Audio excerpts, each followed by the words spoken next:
The following broadcast would like to apologise for this upcoming episode of Shutters Inc., featuring some bloke from Sydney and some moron from Melbourne. They waffled. There's some mention of penguins, and then they waffled some more, and that's pretty much it. And vomit emoji times 2. This is Shutters Inc. with Bruce Williams and Glenn Lavender.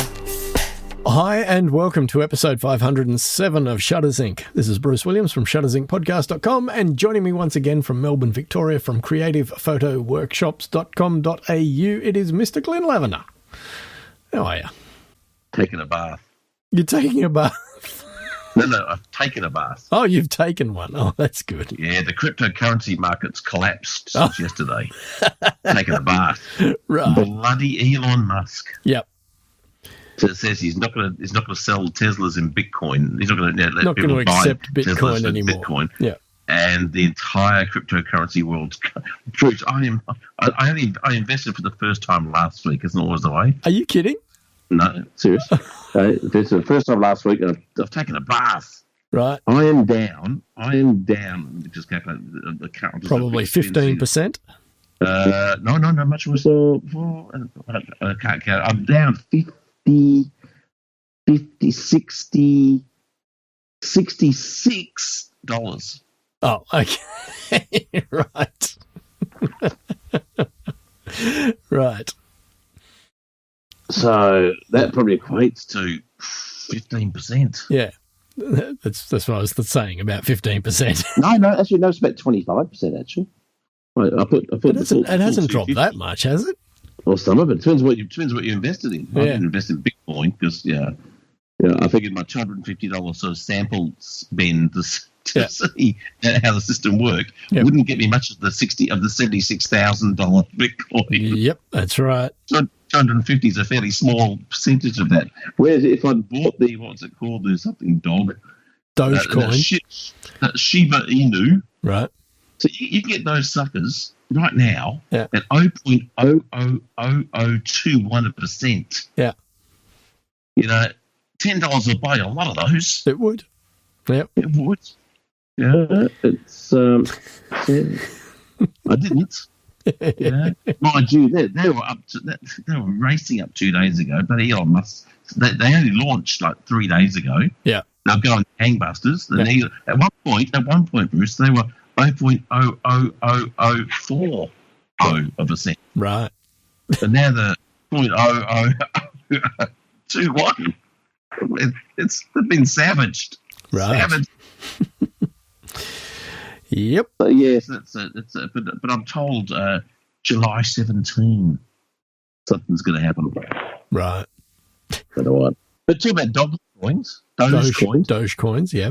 He won't sell Teslas in Bitcoins, right? Mm. But he's accepted Dogecoins for a mission with Starlink for a mission to the moon. Right. So. Yeah, it's a bit hypocritical, really, because, his whole reason for no longer accepting Bitcoin is because of the carbon footprint of crypto mining. So if you're gonna say no to Bitcoin, then theoretically you should be saying no to all the cryptocurrencies, because all of them are massive electricity hogs, and all of that electricity is generated by fossil fuel burning. How? How what? How do they mine that? Oh, it's just all too complex. Well, that's the whole point, though. It is complex, and it uses a lot of power, and, it's not carbon friendly.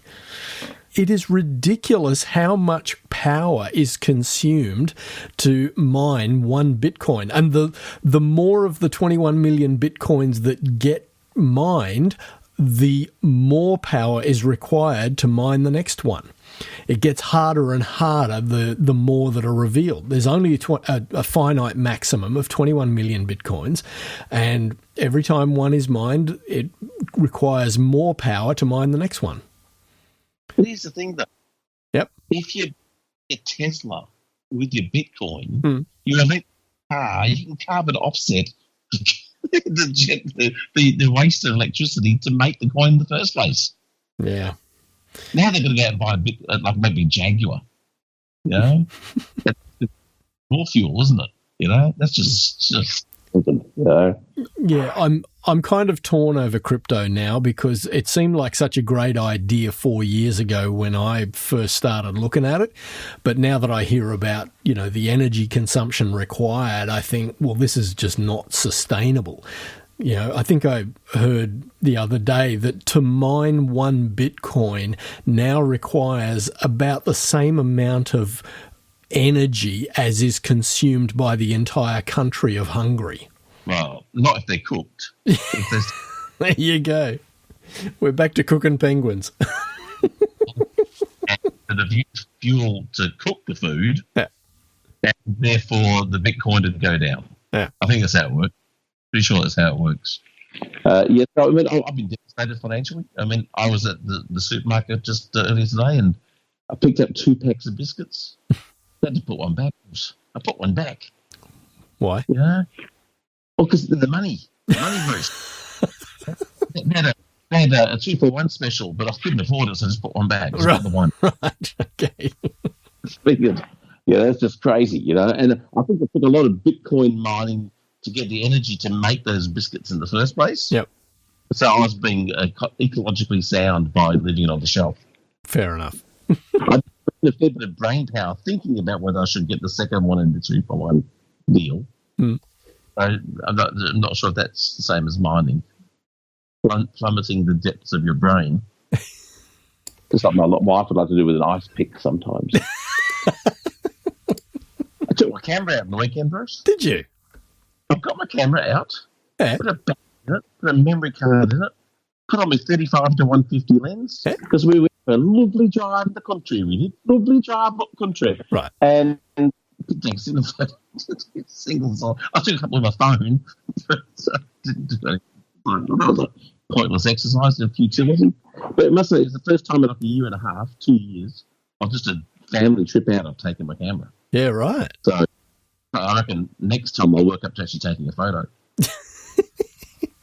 Excellent. Just taking it.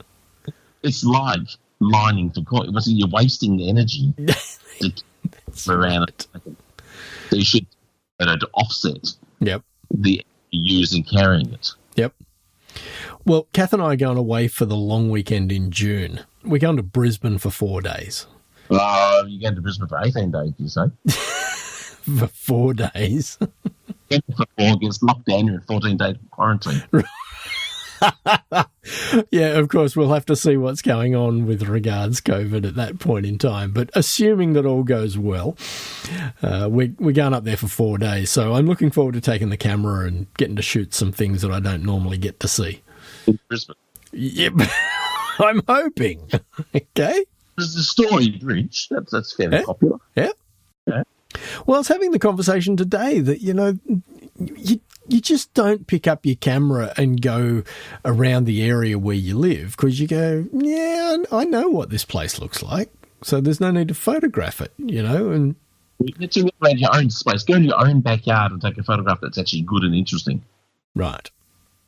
Because that's a challenge. Because, that's where you live. It's very much a challenge. So, but you should get our man Steve Peters up there in Queensland. Don't tell him you're coming. Don't tell him that you're coming on the long weekend in June because he might want to see you. Well, he wouldn't know what that was anyway because they don't have a long weekend in June. It's a weekend in June. What's the date? Doesn't matter. Don't even know. But he might be able to throw a few suggestions your way. Right. About where to shoot. Yep. What to shoot. Yep. Nice. So you go to for 3 days? 4 actually. We've both got the Tuesday off after the long weekend as well, so we're having 4 days. But when is that in June? I don't know. I think it's the second weekend. So I don't work weekdays. I don't have a normal schedule. I lose track of all those sort of things. Right. Yeah. Yeah, no one's I remember like Christmas and stuff because the kids won't let you forget about Christmas and stuff. Yeah. Well, I've been just starting to plan a family trip today myself. Nice. Where to? Well, it's a little ways down the track because the world's going to clear up a bit. But England, Scotland, France, Belgium, Italy.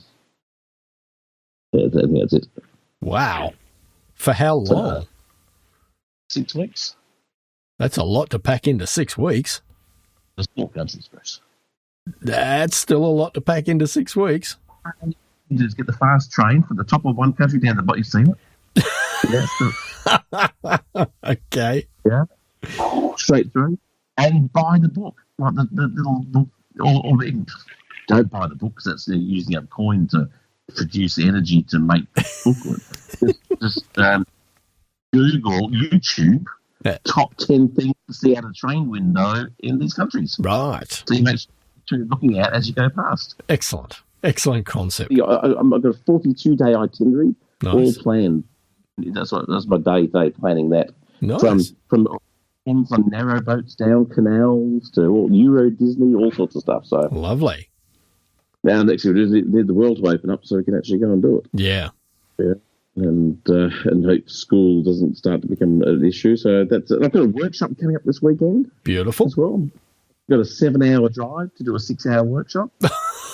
Jeez. Where to? Well, 7-hour return. It's a country, a Victoria town called Hamilton. Nothing is 6 hours away in Victoria. Now, 3.5 there, 3.5 back. Oh, okay. Right. A 7 hours driving, 6-hour workshop. Right. I get you. Yep. I think it's Hamilton. I should double check. They're on the shop in Hamilton go, I'm here, and they go, who are you? Yeah, exactly. I think it starts with a H.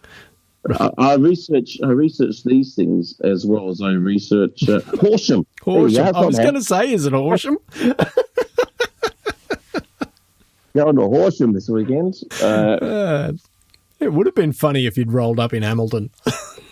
I wonder what the difference between the two of them is. Hi, I'm here. I'm Glenn. I'm here for the workshop. Where's my trailer? I've been there and done one before. So, I should know. If anyone from the Horsham is coming on Sunday, because it's a Sunday workshop. If I didn't show up, now you know why. Yeah, right. Yeah, because we'll come out after the workshop's probably either supposed to go on. Yeah, the podcast will come out when the workshop's half over. Exactly. It's about an hour and a half drive away from each other, apparently. So right. I could, technically, arrive a little late and leave a little early and have a longer lunch. Excellent. So I'm doing that, which is it's going to be that's my second photo event in like 3 weeks. It's like, you remember I told you a few weeks ago how I did the fake plastic stuff, tree bushes photography. Oh, yeah. Where they didn't feed you, didn't water you. Yep. That's the one, yeah. And, the same lady, she's been asked to do, her son, she rings you up and she goes, my son's girlfriend's dad has a business doing paintbrushes and supplies and accessories. And he needs every item in his inventory photographed. So you've got a gig photographing paintbrushes. No, even better. I got a gig evaluating how they're going to set up to photograph. At this stage, I didn't have to do the shooting. I just have to say, no, I wouldn't do that. It's not quite as bad as watching paint dry, but it's almost there. Another in the long line of weird things we do. Yeah. That's Monday week. I'm doing that, so it's going to be. I'll give you feedback. I'll let you know how it all went. And of course, it's my specialty is photographing stuff. Yes, that's my strong suit. So I won't need to do any research. I have to watch a YouTube video today to learn how to do it. Right. I've got it down pat now, and now I'm an expert because I've watched a 4-minute YouTube video. Excellent. Now, speaking of, I'm going to England. I'll be available for any of our plethora of English listeners. Anyone wants some workshops doing? Yeah, I can stay a few extra days and do some stuff there. So get in touch, my English compadres. So you're going to send the wife and kids home while you stay on? Yeah, Right. Wouldn't be the first time. Okay, fair enough. I actually researched our show today. Oh, you did not. I did because I've got a daughter home sick again. there's 2 this week, different ones, different days. So I knew I'd be manhandling her to bed when it's time to be, spending 3 minutes looking up stuff. Yeah. So I did it earlier in the day. I prepared. Wow. I know. I remembered we were doing it, and I set aside time to prepare. That was researched so far in advance. The stories will be out of date by the time we get the podcast out.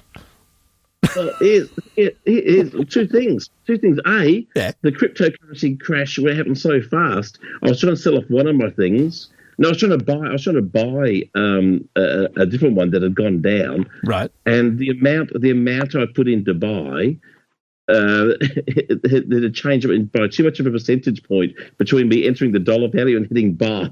Oh. That I had to commit 3 times. I had to do that. Oh, what? Before the shift had slowed down enough to allow me to buy, which is bizarre. But I did all this extra research, Bruce. Yeah. And still couldn't find anything. Which is right. Which is like, I don't know, it's the gods. It's the gods saying, this is what you get for trying to be prepared. Right. So that's me. But I did see it. I'm kind of wishing now I'd actually looked into it a bit more. Right. But I didn't. And now that what I've written down doesn't make a lot of sense. But I've got that here, written down here. Complete YouTube kit in a Pelican case. Oh, yes, I saw this as I was going through stuff looking for my things. I was going to look at, and I chose not to include that one. Well, I was going to look in more depth, but then I figured, well, I can't fit into a Pelican case. How am I going to film myself in a Pelican case? If that's the whole studio? No, it's a complete YouTube studio in a Pelican case. Case. Well, I wouldn't fit in that studio. I don't know anyone who would. And that Pelican case would be so bloody heavy if it was big enough to put me in it. It seems kind of pointless. It does. So I didn't look up that article. Excellent. So that's been my week. Actually, it's been 2 weeks, isn't it? It has. Well, that's been my 2 weeks. Riveting. Yeah.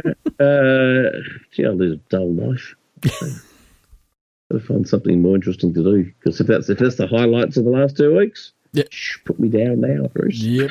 Put me down now.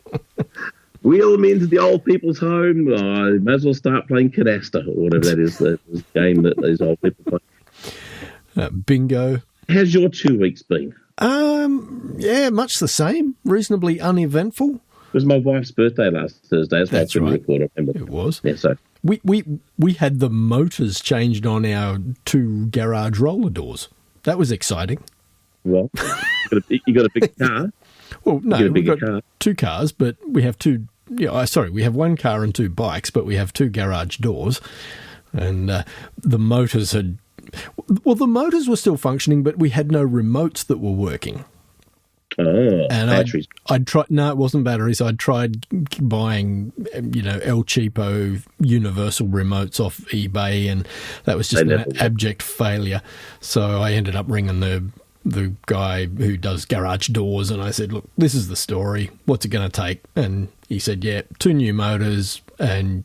He's never going to say you need new batteries. No, of course not. He's never going to go the easy route, is he? He's never going to say, "Here, you just need to press this." I did ask him. I said, I've tried buying these cheap universal remotes off eBay. Can you do anything better? And he said, nah. He said the remotes that we would supply you would be exactly the same as what you got off eBay. He said, if that's not working for you, you're probably up for new motors and new... 18 times. You're up to 18 times the price. Yeah. Yeah, exactly. So that's a highlight of your 2 weeks. That was the highlight of our 2 weeks. Yep. That should wheel us boat. Do you know how to play Canasta, Bruce? No, I don't. I used to. I don't even know what it is. Ago. It's a game of cards, and it uses 2 decks. Really? Yeah. You with 1 deck and me with another. I think that's called solitaire for 2. Not quite. Anyway. Of course, that's a well-known bush survival trick. Is a deck of cards. Okay. It doesn't matter where you are in the world. You could be on the Antarctica, and middle of nowhere, it's howling windstorm, snowstorm. Get out a deck of cards. Yeah. Start playing solitaire. Yep. Someone will walk past and go, "Red 8 and the Black 9, mate." Every bloody time. So instant rescue. Absolutely. Guaranteed. Guaranteed. Love it. Since 2005, Shutters Inc. has been a labour of love. But beyond the time required to produce it, there is also a financial commitment. If you find value in the podcast and would like to help keep the servers running, hit up the Patreon link, which is in the show notes. Even a couple of dollars a month will help. Much appreciated. Now, back to the podcast. Should we cover some stories? Have we got any? Well, you got a few, and I've got a few. I've got one that's moderately interesting. Two. I'll tell you one that I didn't put in there. Yeah. Because it's nothing to do with photography. But I heard an audio recording today. Right. From Voyager 2. Oh, wow. Which left Earth in 1977. Yep. And it's a recording from like last week. Right. So it's still going. And it's an audio recording of the sound of plasma waves in interstellar space. Wow. And it got back here in a week? Oh, it could have been, I don't know. That could have been when they received the signal for us. Right. Static. I think it might have rode the wave in. I don't know. All I know is it was in the paper today. Now, when I say paper, I mean the internet version of it, because right. I've noticed on the actual printed copy, when you say press here to listen, it doesn't work. Yes. Nothing happens with it. Yeah. Those hyperlinks, completely pointless in the printed paper. They are. Yeah, that's why they let themselves down. If they could make those printed papers, like, a bit like the Harry Potter, where the pictures come to life. That's it. And the hyperlinks work, people start buying newspapers again. That's right. As a tip for free newspaper people. Rupert, as a tip, well, it's not for free, you can afford to pay me. That's it. Pay me in penguins. So that was pretty good. That was there's audio sound, the sound of, and which brings me to one of my pieces, which is very similar. It was from Mars. Yeah. Of the whatever the name of the one that's on the ground. The helicopter. No, the one that's on the ground. That'd be the one that's in the air, Bruce. Yeah. One that's on the ground. What's the new one? Is it Perseverance? Yeah. Recorded the sound of Ingenuity's helicopter blades flying on Mars and wind. So you're hearing space flight and flight on another planet. That just blows awesome. me away. That's awesome. I mean, we're supposed to be living on the moon in space 1999. Yeah. But this is a pretty poor second. Yeah. Yeah. But still very cool. Yeah, we might be 30 or 40 years behind the schedule, but it's still a pretty darn cool thing. Absolutely. That's one of mine. Yep. I'm going to save my. I got disappointed with one of my other articles. I saw this thing. It was an article, just typical D preview. Yeah. Star Stacker lets you create star trail images and time lapses on phones and iPads. Right. Well, I thought, okay, they've been doing time lapses for years. That's nothing special. Yeah. But to be able to do star trail images with your phone, that would be cool. It was pretty darn cool until I opened the bloody article. Yeah. And basically, what it was is, if you import all your star trail images onto your phone, this app will turn it into a star. Oh, what? I know. What? So you don't even take the photo with your phone. It's just a bloody computer. Yeah. Oh, that was seriously disappointing. Very. Jerry Jahonis, the world's best wedding photographers, put out a fabulous thing on Peter Pixel. Yeah. How to photograph couples, a detailed tutorial. Now, Pete, Pete wasn't called his name. What's his name again? Jerry. Hell of a photographer. And I look at his two examples. He's got two examples, and one, they're standing in really bad light, squinting, and they're a fair way away from each other. Right. Second one, they're in beautiful soft light. She's got her arms wrapped around him, and he's resting his forehead on her forehead. Yeah. And they're both gorgeous. Yes. People. So here's the trick. Photograph only gorgeous people. Yep. Half the work's done. Gorgeous people. Half the work's done. Photograph them in great light. There's the other half done. That's it. Pick up your phone and shoot them. Yep. Yeah, not the one that does Star Trail. And if you've got a great location, there's the third half done. More halves than halves. That's not, right. Obviously. Yeah. So there you go. But Jerry's, I haven't looked at it. Jerry's normally very, very good at explaining stuff. Yeah. So if you ever want to photograph stunningly gorgeous models, in that and make them look reasonably comfortable, because it's no good for If me and my wife were to have to do those shots, we'd look plain daft, quite frankly, because she couldn't get her head that close because of my belly. So she'd be, if it's a full body shot, she'd be sort of 2.5 feet away, kind of leaning forward, trying to, you know. Right. Doesn't work for everybody, Jerry. Jerry doesn't. So beautiful light. I tend to photograph better in no light. Yeah, better with the lights off. Yeah. That's called unphotosgraphia, unlight writing. So anyway, if you, I'm sure it's good. I wouldn't know. I just thought it was funny looking at the examples of terrible photos, squinty and crappy light, and then gorgeous light and stunning people. Not too hard. But the only article I found this week, which I thought was pretty bloody amazing, was an entirely new type of lens. Okay. So astronomers use gravity as a camera lens. So what? Yeah. So you have to kind of read the article to make sense. But Hubble Space Telescope photographs through the waves of gravity and the distortion, the way that the gravity distorts space. Yep, and distorts creates light rays. Yeah, creates basically a magnifying effect. Right. And allows the Hubble Space Telescope to photograph things it would never normally be able to do because they're too far away. Right. That is just, to me, that's trippy. It's just ridiculously amazing science. Yeah. So they photograph these clusters of galaxies where there's so much mass they have an actual observable impact on space-time itself. Wow. and they use these distortions to be able to photograph into these clusters of galaxies. Wow. And there's a shot in this article which is just phenomenal. Just of all these this one image probably has, I don't know, 300 galaxies in it, and it's just stunning. Is that the one of Abell 370? Yes. Is a galaxy cluster called Abell 370 that contains what NASA describes as an astounding assortment of several hundred galaxies tied together by the mutual pull of gravity. I said, entangled among the galaxies are mysterious-looking arcs of blue light, and these are actually distorted images of remote galaxies behind the cluster. Oh, wow. Yeah, and these far-flung galaxies are far too faint for Hubble to see directly. Instead, the gravity from the cluster acts as a huge lens in space that magnifies and stretches images from the background galaxies like a funhouse mirror and allows Hubble to be able to photograph it. Wow. That is awesome. There's some incredible, just, they're called gravitational lensing. I mean, it makes your bloody camera look pretty crappy when you think about it, really. I mean, they've got nothing on these guys. Yeah. You know, I've photographed some fairly hefty, large people in my time. And I don't think they've had, even as big as they were, I'm not sure they've had enough mass to create a gravitational lens and distort space-time. Yeah. But they gave it a bloody good shot for it. Bloody good shot. But that astounded me. I thought that was just... Yeah, that is very cool. In the world of photography, that is, people, you pull out your lens. Oh, look at my lens. Look at my lens. Look at my lens.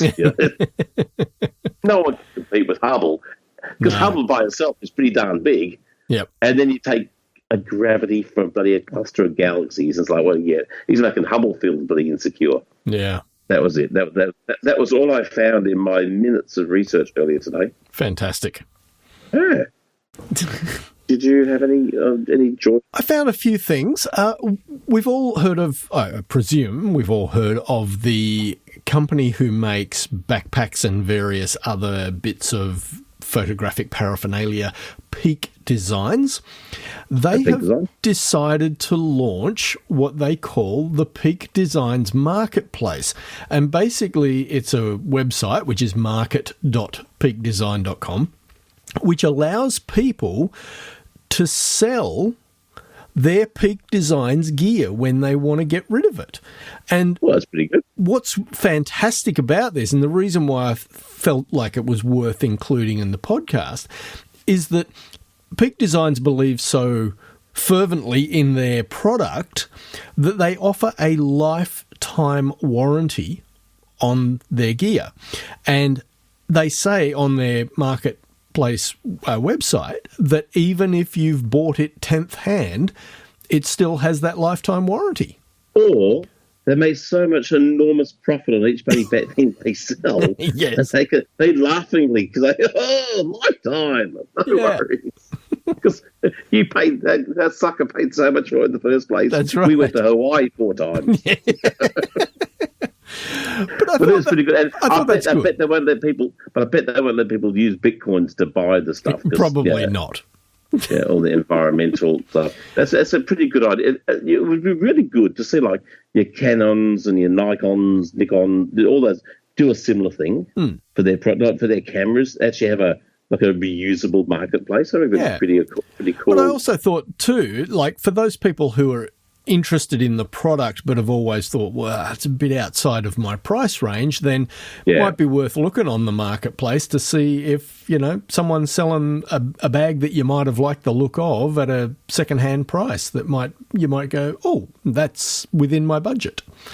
So, yeah. Now, I'm just trying to check, see if this is everywhere in the world, or is it only in the US of A? Because basically you have to good question. You have to ship it yourself to the end buyer. So there's no middleman. Right. You don't send it to Peak Design. They put it up and they sell it on. No. You advertise it. It's like eBay basically. Yeah. Yeah. That's so pretty cool. the top of the web page says it's still in beta, but they Where's that? On market.peakdesign.com. No. Where's beta? Is that near the USA? I don't know. It must. I haven't heard of it. So it must be a pretty small place. That's right. Not sure how many people got Peak Design bags there. Don't know. Only got them. And if there's only 3 people living there and they've all got a bag, they want to sell a bag. I wouldn't have gone to the effort of putting up a whole bloody website. I probably just called out, Dave, I want to buy a bag. Mate, I'm not using it. And Dave would go, no, I got one the same. Remember, we bought them together. Oh yeah. So, yeah, I think now maybe they should go to a bigger place than beta. This is a story that will have Glyn absolutely gobsmacked because he never saw this coming. Nikon seems to be killing off its DX DSLR body and lens lineup. No. Who'd have thought? Who'd have thought that old piece of crap 1855, which cost about $3.72 to make, and even then was overpriced, it's been closed, shut down. They do it to lots of stuff. Yep. So a few of those products are now listed on Nikon's website as old product, with a tiny little badge under the description. So, just an indication that some of their product line is being retired, which is going to happen with every manufacturer at some point. I will put that in the show notes for anyone that wants to check out that story. The next one was I thought a really interesting portfolio of images. This is from the Photo Argus. We'll be the judge of that, Bruce. Yeah. We'll be the judge. The photographer's name is J.P. Stones, and he's done an entire portfolio of images of Mexico's concheros. It's sort of ceremonial dance and these people in their native costumes, but just beautifully lit, beautifully posed. Really nice collection of images. I really enjoyed it. I only discovered this a few minutes before we started recording, so I hadn't had time to read the entire article, but great collection of images. So, they are very, very cool. Yeah. Very cool. See, I used to shoot with speed lights a lot because they're so light, but having to deal with all those batteries and sync issues eventually drove me nuts, like a steering wheel in my underpants. Now I use battery-powered strobes. But what's the difference?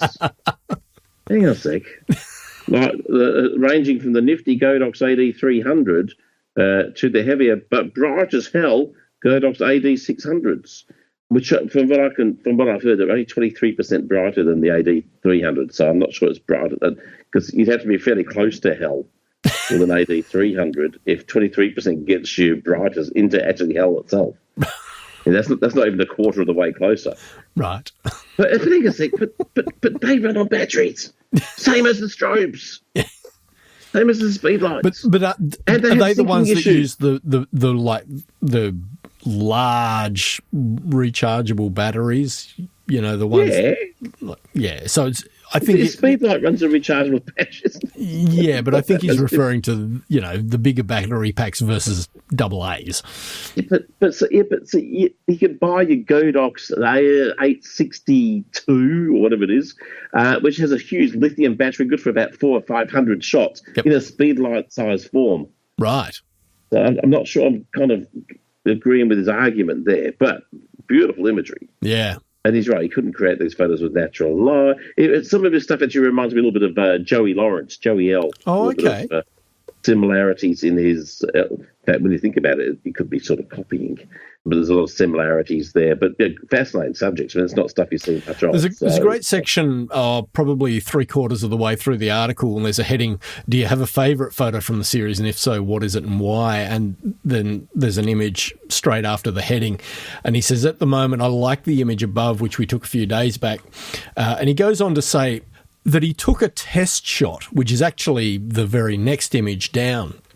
And he said, when I saw the test shot, it made me realise that I needed to pull back or go a bit wider.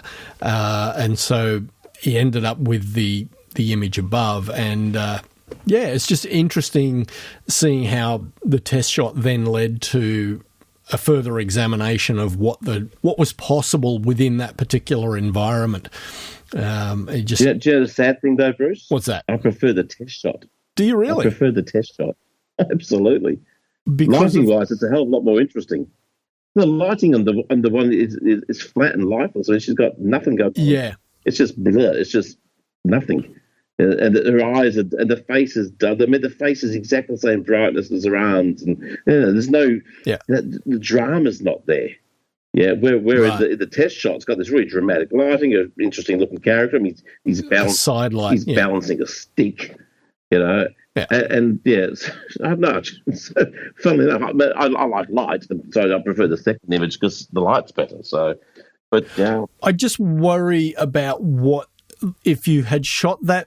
What he's called his favourite image. Yeah. If he'd shot that with the strong side light that was used in the test shot, what that might have done to the detail of that headpiece that's in the main image, that that might have kind of upset the balance of that maybe. Yeah, I could almost say, that the headdress is lit with natural light. Yep. I would almost say her face is lit with natural light, and she's just been kissed with a bit of flash from the left. Yeah. It doesn't, and the light is so flat on her. Yeah. It's either one massive, really dull softbox underpowered, or it's natural light. So and the evenness of lighting, but there's no increase in intensity of lighting going up the headdress, and maybe it's a tiny bit at the top. It's kind of hard to tell on my screen, but it's a beautiful shot. I'm not saying it's not a beautiful shot, but I'd love to see that shot that he likes with a bit more intense lighting, just a little bit more drama. And he could have kept everything the same and just put an extra kick of flash just onto her face. Yep. Just a grid, just to really give it a nice narrow beam of light. Yep. Just to lift it out a bit. Yeah. Yeah, give it that contrast, and that contrast would bring out the colour around her eyes and bring out the colour on her face. Yeah, and all I'm really seeing on her face is this hot spot on her left cheek. Yeah. Yep. Yeah. So which is why I prefer his test shot, with the exception of imbalancing the stick or whatever. Yeah. But whoever that character is he's photographing, I'm not sure if it's him. But he's a handsome dude, he's a handsome-looking fella. Yeah. So, but no, look, great photography. Not picking on his photography skills. He's very, very talented, and his post-production skills are very good. But for me, there's better shots in there because there's more dramatic lighting. Yep. Anyway. Then I found another collection of images, which I threw this in because of the interesting subject matter. This is Photographer Explores Subconscious Mind Through Dark and Intimate Skin Macro Photos. So, as you can imagine, these are macro photos of human skin from all different parts of the body. Ew, some are identifiable, elephants. Some are not. Yeah, exactly. But some really interesting stuff here. Quite abstract. But what makes them good, though, Bruce? Well, the light. Yeah, see, that's what the last shot's lacking. Yeah. This guy's made a belly button look good. I know. Not mine, obviously, because that. But yeah, if you can isolate, just that the detail in the fingerprint on that finger. Yeah, that's the quality of the light giving you that. Exactly. They're certainly interesting, aren't they? Very much. Like I said, they're very abstract, but I just thought it was an interesting portfolio of images, unlike anything else I've ever seen. I thought, yeah. But I almost put up a top 5 kind of thing as well. Right. But it was a top 5 way or 6 ways to improve your minimalist photography. Oh, okay. And I started going through the article, and it was so I'm coming out with my own. I came out with top one's tip for minimalist photography: don't have too much in it. Nice. And that's your minimalist list, just the 1 point? See, even the list is minimalist. There we go. That's what you call. They call that succinct. That's it. But he was going on with, it was so boring. I zoned out. But plus he had photos where the background was uneven. Like it wasn't. Oh, it's not hitting. And the last thing that I came up with was a link to a video. This appeared on DIYphotography.net, but it was a link to a video on YouTube. But I'll put the DIY photography link in the show notes. And this was how to not suck at colour. And I thought, here we go. This will be interesting. And it was only a 7-minute video. And this guy had 5 points for, ways to think about colour. And I actually sat and watched the whole 7 minutes of it. And I thought it was really, At 1 time speed or 3 times? At real-time speed. Jeez. I know. How long did that take? It took me something like 7 minutes, Glenn. Really? Yes. Bruce, if there was awards for commitment on this podcast, mate, there we go. that's all I'm saying. You're up there. It's up there. Yes. It's up there. It's up there. So his 5 key points, I will shorten it down so you don't have to spend 7 minutes on it. Number 1 was colour harmonies. Number 2 was neutrals. Number 3 was less is more. Number 4 was contrast, and by that he meant check everything in grayscale, because it's as much about the luminosity of a colour as it is about the saturation of the colour. And 5 was aim for balance. Now, me saying those out loud doesn't mean as much as watching the video and understanding, what he means by those 5 headings. But I actually thought it was really well put together. I thought it was a well-reasoned argument and well presented. So, yeah. I would have gone with bonus tip, which is make your own rules. That's what he's got down there after number 5. He did that. Everything I've just said, and after you've committed 7 minutes of your life, just do what you like. Exactly. Can I just back us up just a sec? Because I accidentally looked at the photographer explores subconscious mind through dark and intimate skin macro photos. Comments. Oh, here we go. Namanjarajic said, typical, : let me write you a book about a bunch of nonsense to make it sound like I'm smart and then show you bland photos which otherwise would show you absolutely nothing. But hey, we got a story of spiders and about 15 photos of someone's hand. What talent. Well, there's somebody who didn't get it. And so there's only 2 comments. Yeah. And this one, the second one's from Just Telling the Truth. Right? With an emoticon of a vomit. Yeah, the vomit emoji. So I'm thinking that article didn't impress these fellas as much as they impressed you. Yeah. Yeah, it shows how little taste they have. Well, I keep saying this on my Dark Table channel, that, photography is subjective, One man's trash is another man's treasure. Subjects, objects, it's subjective. Yep. It's pejorative. Okay. I'm not sure if that's one. We should have a list of what ibs in photography. Yes. Votive. So anyway, there we go. That's it. I'm done. That was it. That was a crap episode, wasn't it? Was it? Yeah, I think we should apologise in advance. Put the apology at the beginning. The following broadcast would like to apologise for this upcoming episode of Shadows Inc., featuring some bloke from Sydney and some moron from Melbourne. They waffled. There's some mention of penguins, and then they waffled some more, and that's pretty much it. And vomit emoji. Times two. Thanks for listening. So put that at the beginning. I will cut that out and put it at the beginning. And they have to tell me if you did, because I won't listen. They have to tell me.